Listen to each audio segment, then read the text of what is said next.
Bonjour à toutes et à tous, vous écoutez Radio Taïwan International et c'est François-Xavier Boulet et Guang pour vous présenter au micro de RTI consacré aujourd'hui au mois de la francophonie et plus précisément à la participation haïtienne à ces activités de tout le mois durant. Oui, et nous serons en compagnie de l'ambassadeur Rudy Stanley Penn.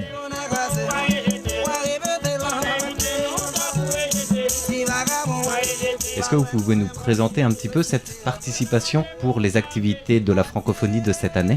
Oui, on va en parler, mais je vais dire d'abord que je pense que l'ambassade a toujours été très présente et très participative aux activités de la francophonie. Cette année, on a voulu participer à la francophonie d'une nouvelle manière. Parce que personnellement, s'il y a une chose qui fait vibrer les Haïtiens partout où ils sont à travers le monde, c'est la culture haïtienne. C'est un spectacle extraordinaire, c'est ce qui vend Haïti sous ses meilleurs jours. Donc, je me suis dit que c'était important d'apporter vers le public taïwanais une partie bien spéciale de la culture haïtienne, la littérature. Parce que, comme vous savez, la littérature, elle est un petit peu plus facile à saisir parce qu'elle se fait avec des mots et parce qu'elle est surtout un tableau qui peint et qui exprime à la fois le passé, le présent et même aussi ce que rêve la société. Donc, c'est un tableau vrai. Donc, si l'on veut que les autres nous apprécient, donc il faut leur vendre ce qui est vrai de nous. Et ce qui est vrai de nous, et quelle que soit la réalité qu'elle traduise, mais elle le traduit si bien, c'est la littérature haïtienne. Donc, on a voulu introduire la littérature à travers tout un ensemble d'activités cette année, à travers la commémoration du mois de la francophonie. Et bien sûr, comme vous le savez, la francophonie, certes, nous participons en tant que pays, mais la francophonie, c'est une organisation, c'est une vie commune de peuples qui partagent cette langue. Donc, on se soutient, on se supporte. Donc, la République d'Haïti supporte les activités menées par tous les autres bureaux et associations qui sont partie prenante de la festivité de la francophonie. Et justement, à travers cette présence littéraire haïtienne à Taïwan dans ce mois de la francophonie, vous allez faire venir le journaliste écrivain en ligne Jean F.L. Milce pour dialoguer avec d'autres écrivains. Ce sera le 24 mars au Pigeonnier. Est-ce que vous pouvez expliquer pourquoi le choix de cet auteur et quelles sont ses caractéristiques que vous pensez que ça pourrait plaire au public qui se trouve à Taïwan ? D'abord, le choix de M. Milce, c'est parce que c'est un écrivain haïtien d'une grande réputation. Et il a un sens particulier de critique et de réserve, de recul, qui, moi j'aime ça chez les gens. C'est cette part de sincérité. Donc, il est quelqu'un, quand il parle, non seulement il a sa vérité, mais il peint assez bien la réalité. Il s'y connaît en matière de littérature, il a déjà donné beaucoup de conférences et il est dans son lieu. Ça veut dire qu'il est écrivain, un très bon écrivain. En plus de ça, il est journaliste, il dirige un quotidien de très grande réputation en Haïti, le National. Et puis, il est directeur à la documentation et aux archives au ministère des Affaires étrangères en Haïti. Donc, c'est son lieu, c'est son milieu, il s'y connaît. Et je pense qu'il est il n'est pas le seul, il y a beaucoup, parce que c'est peut-être le secteur qui produit un petit peu, vraiment beaucoup de gens en Haïti. Oui. Donc on l'a choisi parce qu'on a estimé que cette année, il serait vraiment une bonne figure pour présenter la littérature haïtienne. À la fois, pas seulement une présentation chronologique, mais aussi un côté critique, qui pourrait intéresser les participants, ceux qui vont assister à cette conférence. Parce que les gens, ce qu'ils aiment, ce qu'ils ont besoin, c'est aussi et surtout un côté critique qui va inciter les débats, les discussions. Du coup, parmi les caractéristiques de cet écrivain invité, vous espérez qu'il y aura justement ce début de débat, discussion. Quand vous parlez de cette caractéristique critique, c'est aussi donc presque prendre conscience ou se poser soi-même des questions et interagir comme cela à travers ses écrits. Oui. De toute façon, ce ne sera pas un grand public, d'après ce que m'a dit le pigeonnier, mais c'est un public assez averti qui s'y connaît en matière de littérature. Donc, je suppose qu'ils ont aussi leurs prérequis sur la littérature haïtienne. Donc, ce sera, je le suppose, un échange. Un échange entre cet auteur qui va partager son point de vue, partager la littérature haïtienne d'abord, mais aussi son point de vue de façon critique, à la fois de la littérature haïtienne, mais de la participation de la littérature haïtienne dans cette grande famille qu'est la francophonie. Et il y a aussi un BDiste, une exposition du BDiste Montbrun, si je prononce bien. Oui, Oui, lui, c'est un nouveau modèle d'écriture et il s'est fait connaître dans les colonnes du journal Le Nouvelliste à partir de ses caricatures. Et ça parle tellement bien, et ça parle fort, ça traduit la réalité d'une façon assez particulière à lui, qu'il est devenu un personnage très aimé, très apprécié. Il est jeune, il est médecin, mais il fait carrière. Voilà.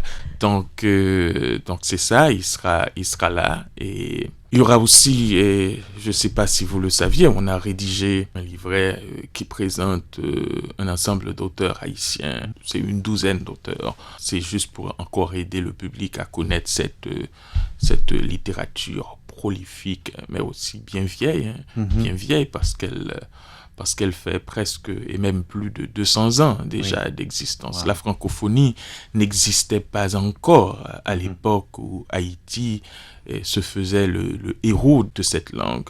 Je veux rappeler au passage que la francophonie, on a donné beaucoup de contributions de façon générale. Parce que vous savez que du temps de la colonisation, c'était la colonisation et Haïti a été la première colonie à avoir renverser un système esclavagiste et monter un État indépendant de ce système. Donc Haïti était seul. Ce que avait Haïti à l'époque, c'était à la fois ses anciens esclaves, c'était ses rebelles, c'était ces étrangers, ces blancs qui croyaient aussi au principe de la liberté. Donc ensemble, ils ont formé ce pays et on a vu naître une littérature qui a pris cher. Et à travers cette littérature, vous allez retrouver des œuvres remarquables, exceptionnelles, qui sont de contribution, pas seulement à Haïti, mais tout au reste du monde. Si l'on parle, par exemple, de ce livre extraordinaire de Anténor Firmin, qui a écrit dans les années 1880 de l'égalité des races humaines, qui a été une réponse à la thèse de Gobineau, c'est un livre fascinant et scientifiquement dur et pur, où il démontre l'égalité des races humaines. Et jusqu'au moment où nous parlons, c'est un travail de référence partout à travers le monde. Et les intellectuels haïtiens, étant donné que c'était presque le seul pays, pas le seul, mais l'un des rares pays, parce que la décolonisation de l'Afrique, comme vous le saviez, ça va se faire à partir des années 60, 1960. Mais Haïti, avec son indépendance, elle avait cette liberté de penser, cette liberté de se diriger et de se donner soi-même sa direction. Donc, cette littérature, elle était différente de toutes les autres. Donc, la contribution d'Haïti à la littérature francophone, une littérature francophone libre, est majeure. Oui, tout à fait. Par rapport à la place de cette littérature, bon, vous le disiez, en francophonie, puis dans le monde aussi, j'ai envie de recentrer un peu sur Taïwan. Quelles sont vos ambitions de présenter encore plus la littérature et ses spécificités de la littérature haïtienne à un public taïwanais ? Déjà, est-ce qu'elle existe en bribes ou bien présente ? Et qu'est-ce que vous aimeriez apporter encore en plus ? Je ne sais pas si elle existe, mais on cherche à le créer. D'accord. Et pour ce que la littérature haïtienne est, je dirais que c'est comme la musique. Si le son, si la mélodie, elle est bonne, même le passant, aussi pressé que soit-il, il s'arrêtera un moment pour apprécier la musique. Donc c'est de même pour la littérature. Si elle est bonne, les gens vont s'arrêter un moment pour déguster ce que cette histoire raconte, ce qu'elle a de beau. Parce que qu'est-ce qui fait parler les cœurs partout à travers le monde? Ce sont les histoires. Et Haïti, c'est en général un pays d'histoire, dur d'histoire politique, mais c'est aussi un pays d'histoire sentimentale, un pays de romans, un pays de poésie. Donc, c'est porter ce merveilleux qu'il y a chez l'haïtien dans la littérature, bien sûr, vers le public taïwanais. Comme je vous l'ai dit, je suis sûr que une fois qu'ils auront la chance et l'opportunité de découvrir ce qu'est la littérature haïtienne, on commencera par créer ce groupe de gens, d'amis de la littérature haïtienne et pourquoi pas organiser plus tard des échanges dans des universités avec des intellectuels, des journalistes sur des œuvres haïtiennes et commencer aussi par inviter des auteurs haïtiens parce qu'ils reçoivent beaucoup de prix tant en Haïti qu'ailleurs. Donc c'est une littérature belle, riche et c'est comme un aimant. Cette littérature, elle attire. J'ai aussi une question. Vous dites que la littérature est fortement liée à l'histoire et aussi à la vie quotidienne des gens. Mais Haïti est en train de traverser une période difficile politiquement parlant et humanitairement parlant en fait. Est-ce que cette situation peut répercuter et créer quelque chose de différent dans la littérature haïtienne? Est-ce que vous ressentez déjà des nouvelles choses qui jaillissent en fait depuis cette situation dans la littérature? Comme je l'ai dit, la beauté de cette littérature, c'est sa liberté. D'ailleurs, c'est la liberté qui permet à tout peuple d'évoluer, de grandir et de faire voir ce qu'il a de beau en lui-même. Haïti a cette chance. La dictature, dans les années 60 jusqu'aux années 80, l'a affecté beaucoup. Mais après le renversement des Duvalier, ce peuple a retrouvé sa liberté. Sa liberté d'écrire. Les artistes haïtiens, les écrivains haïtiens, ils sont libres de créer. Ils sont libres de parler de tout ce qu'ils veulent, de parler du gouvernement, de parler des hommes, des femmes, des animaux, de parler de la nature. Donc ils expriment ce qu'ils ressentent. Cette littérature, certainement, elle participe à comprendre la société, elle participe à critiquer la société. Elle est là, elle est partie prenante. Donc les auteurs, ils sont libres de critiquer, libres de participer, libres de tout faire. Donc les œuvres qui sont là. Et une des choses intéressantes, par exemple, la ministre de la Culture actuellement, c'est une écrivaine, l'une des meilleures de sa génération. Et la dernière de ses œuvres, c'est quelque chose qui parle de Village de Dieu. C'est le titre d'ailleurs du livre. C'est une histoire dure, difficile, mais beau dans sa manière à la raconter. Elle peut des fois choquer, c'est sûr, mais elle exprime une réalité. Mais elle vend aussi une certaine volonté à dépasser cette réalité. Parce que c'est ça aussi le rôle. En même temps que l'écrivain, il traduit, il peint la réalité, mais dans sa fiction, il se permet aussi d'inventer, de créer des choses. Actuellement, la situation, elle peut être questionnée en Haïti sous plusieurs points, mais de tout peut jaillir un peu de littérature. Les réalités elles-mêmes créent situation de laquelle doit émerger toute autre chose qui soit beau. C'est normal, c'est normal dans toute société. Donc même dans la laideur, la beauté existe. Donc Haïti, il y a peut-être Port-au-Prince qui fait face à des difficultés politiques qui attirent particulièrement l'attention de l'international. Il y a peut-être l'insécurité, mais il y a aussi le Cap, il y a aussi le Sud, il y a aussi les autres villes du pays, il y a aussi les montagnes, il y a aussi les provinces, il y a le reste du pays, qui n'est pas le pays en dehors, je le souhaite. Mais c'est ça, il y a du beau dans tout. Donc, et ils sont libres de créer. Cette liberté de création, cette diversité, même cette richesse, finalement, qui puise dans l'inspiration du quotidien où chacun va mettre ses mots, son art, dépeindre, que ce soit un roman, un poème. Toute cette littérature diversifiée, vous la mettez en avant depuis que nous discutons. Et je trouve ça très beau, hein. C'est touchant. Ça donne envie de lire, moi qui n'ai jamais lu un livre. J'avais envie de savoir, est-ce qu'aujourd'hui, il y a une évolution dans le choix du vecteur pour écrire ? Je pense au français qui est une langue officielle d'Haïti, mais il y a aussi le créole haïtien. Quel est le rapport, pas de force, mais quel est le rapport entre les deux? Ou est-ce qu'il y a une identification des auteurs aujourd'hui haïtiens qui vont choisir plus une langue que l'autre? Ou quelle est la place du français, ses atouts et ses limites en même temps? Moi, je suis pas un spécialiste de ce genre, mais je dirais que les deux langues sont là. Elles cohabitent. Pendant longtemps, le français a été la langue de fait officielle jusqu'à devenir en 1918 la langue officielle. Ça veut dire consacrée par la Constitution de 1918. Oui. Mais à partir de 1987, et le créole et le français, elles ont été reconnues comme langue officielle du pays. Bien entendu, l'histoire du pays fait que le français a joué un rôle important.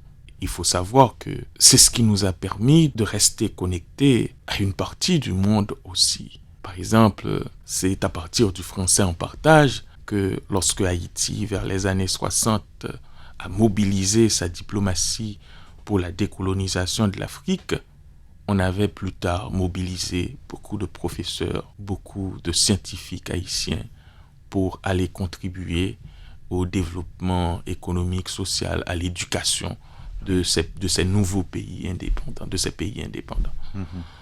Mais c'était parce qu'il y avait le français en partage.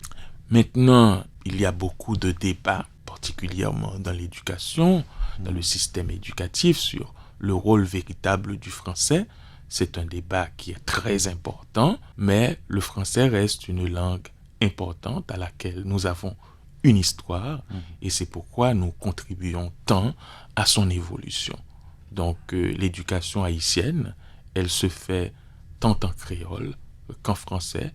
Certaines institutions priorisent le français, mais la langue généralement parlée, c'est le créole. Et du coup, est-ce que dans la littérature que vous avez sélectionnée pour présenter aux lecteurs taïwanais, il y a aussi, en plus du français, il y a aussi des réalisations en créole?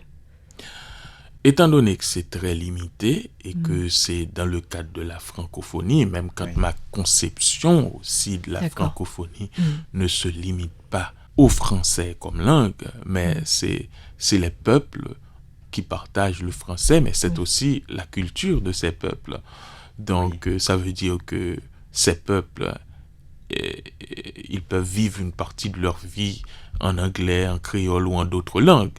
Donc, c'est la culture que l'on vend et la langue peut être un élément qui contribue à cela, mais c'est pas toujours l'élément principal. C'est pourquoi, par exemple, on a quelqu'un comme Edwidge Danticat, par exemple, qui fait partie des auteurs qui sont présentés. Mais elle-même, elle écrit en anglais. Edwidge Danticat, elle est très fameuse.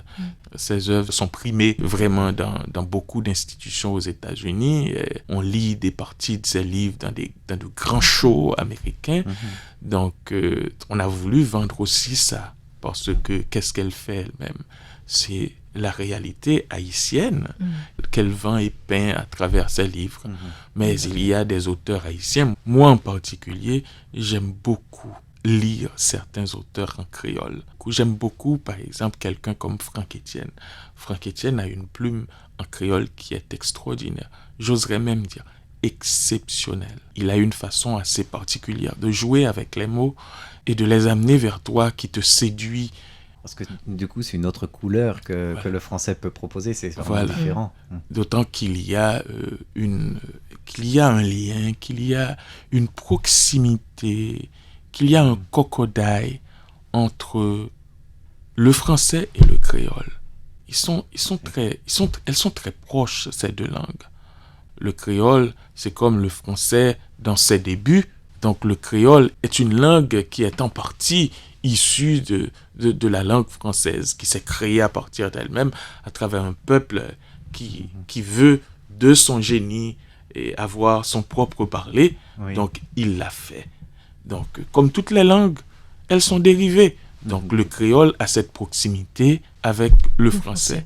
Donc quand on écrit en créole, celui qui lit en français, il peut comprendre. Ah oui. il peut comprendre. Donc c'est une belle littérature. Il y a des hommes et des femmes qui se sont adonnés à faire évoluer cette littérature à la fois en créole et en français, qui est très belle et qui traduit vraiment très bien la réalité haïtienne. Est-ce que c'est un peu comme le mandarin et le taïwanais ici à Taïwan? La difficulté pour Taïwan, c'est qu'on est en train de perdre le taïwanais parce que pendant longtemps, le gouvernement a privilégié le mandarin et le taïwanais aujourd'hui, c'est enseigné dans les établissements scolaires, mais de manière très succincte et basique. Et comment vous avez fait pour préserver ces deux langues en fait? Pour nous, pendant longtemps, le français a été la langue dominante. Le français a surtout été enseigné à l'école. Mais dans les autres espaces, les autres lieux, c'était le créole qui était surtout pratiqué. C'était la langue quotidienne. C'est vraiment très Donc, similaire au vécu de Taïwan. donc ça veut dire que c'est le peuple qui a gardé le créole. Je me rappelle, c'est tout récemment, il y a Jean Casimir, c'est un écrivain haïtien, un auteur. Il a osé une parole. Il a dit que si le peuple haïtien voulait parler le français, il le parlerait. comme il parle toutes les langues qu'il veut. Donc, cela dit, c'est parce que le peuple haïtien a voulu garder le créole, que le créole est là. Et c'est parce que le créole est cher pour l'haïtien. Et c'était pendant la dictature, il n'y a rien de malheureux à ça. Et c'est peut-être l'une des belles réalisations de la dictature des Duvalier, c'était cette réforme presque à la dernière minute, et cette réforme dans le système éducatif haïtien où dans la fin des années 70 ou début des années 80, le créole a été introduit dans l'enseignement comme élément constitutif de l'éducation. Donc moi, par exemple, je fais partie de la génération qui a étudié le créole. Donc que le créole a commencé à être une langue organisée et aujourd'hui nous avons une académie où siègent vraiment des éminents intellectuels haïtiens qui continuent ce travail de structuration et de développement du créole. C'est intéressant, je pense que Haïti aurait une belle expérience à partager avec Taïwan. Oui. En effet, je me rappelle l'une des choses que nous avions fait et que l'on continue à faire, c'est organiser des échanges et justement sur la langue créole de partage d'expérience. En 2021, par exemple, à l'occasion de la commémoration de la Journée internationale de la langue et de la culture créole, on a invité par exemple le ministre des Affaires ACA, je crois, voilà. Et donc il y a eu d'autres personnalités qui ont fait des échanges et on a fait participer des experts haïtiens d'horizons divers, des académiciens, des auteurs, etc., qui ont partagé l'expérience haïtienne parce que Haïti fait partie des premiers pays à avoir formalisé, institutionnalisé la langue créole. Donc cette expérience, on a voulu la partager avec le peuple taïwanais et on a aussi appris de leur expérience à eux.